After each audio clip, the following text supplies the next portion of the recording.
সরকার গঠিত সেই সমস্ত সংস্কার কমিশনগুলোর অনেক আগে বিএনপি আরও ১-১.৫ বছর আগে ৩১ দফা সংস্কার প্রস্তাব বাংলাদেশের জনগণের সামনে উত্থাপন করেছে, প্রস্তাবনা আকারে আমরা রেখেছি।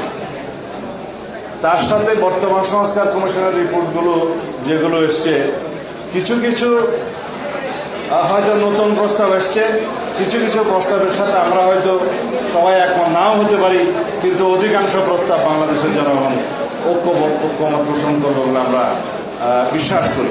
সেই প্রস্তাবগুলোর উপরে যে সমস্ত প্রস্তাবগুলো আমরা হাতে পেয়েছি, হার্ড কপি পেয়েছি, সফট কপি পেয়েছি, সংস্কার কমিশনের সেই প্রস্তাবগুলোর উপরে আমরা আলাপ আলোচনা করছি, বিশ্লেষণ করছি। আমরা অতি শীঘ্র আমাদের রিপোর্টগুলো আমরা সংস্কার কমিশন, জাতীয় ঐক্যমত্য কমিশনের কাছে প্রদান করব, তারপরে আলাপ আলোচনা হবে।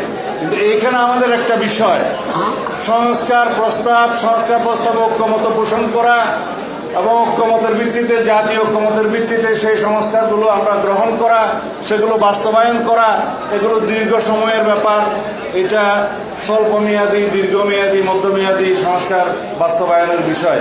কিন্তু ইতিমধ্যে আমাদের জাতীয় সংসদ নির্বাচনের জন্য সমস্ত প্রস্তুতি নিতে হবে, যেটা ইতিমধ্যে বাংলাদেশ জাতীয় সংসদ নির্বাচনের জন্য যে নির্বাচন কমিশন, তাদের রেসপন্সিবিলিটি, তারাও কাজ প্রায় গুছিয়ে আনছে।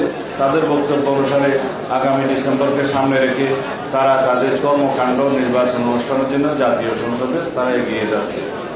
এখন কিছু কিছু বিষয়ে বিতর্ক উঠছে, কোন নির্বাচন আগে, কোন নির্বাচন হওয়া উচিত। এই বিষয়ে আমরা আমাদের প্রস্তাবনা এবং মতামত বিভিন্নভাবে সরকারের কাছে, প্রধান উপদেষ্টার কাছে, জনগণের কাছে উত্থাপন করেছি।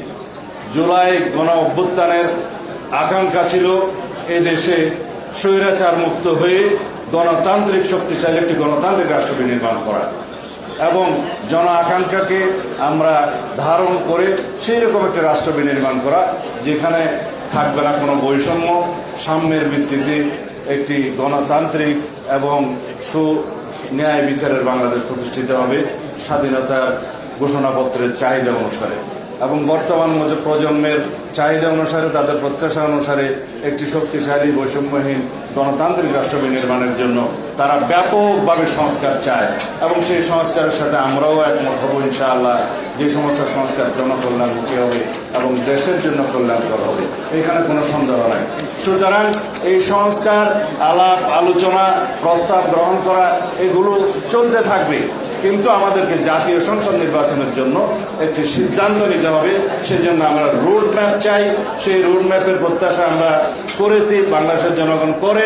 প্রধান উপদেষ্টার কাছে আমরা সেই বিষয়ে আমাদের সমস্ত আর্জি আমরা আলাপ আলোচনা করেছি। তিনি আমাদেরকে আশ্বস্ত করেছেন। শুধু একটি মাত্র বিষয় আমরা পরিষ্কার হতে চাই, তা হলো মাননীয় প্রধান উপদেষ্টা খুব শিগগিরই জনগণের চাহিদা অনুযায়ী জাতীয় সংসদ নির্বাচনের জন্য একটি পরিষ্কার রোড ম্যাপ প্রদান করবেন। আপনাদের সবাইকে ধন্যবাদ।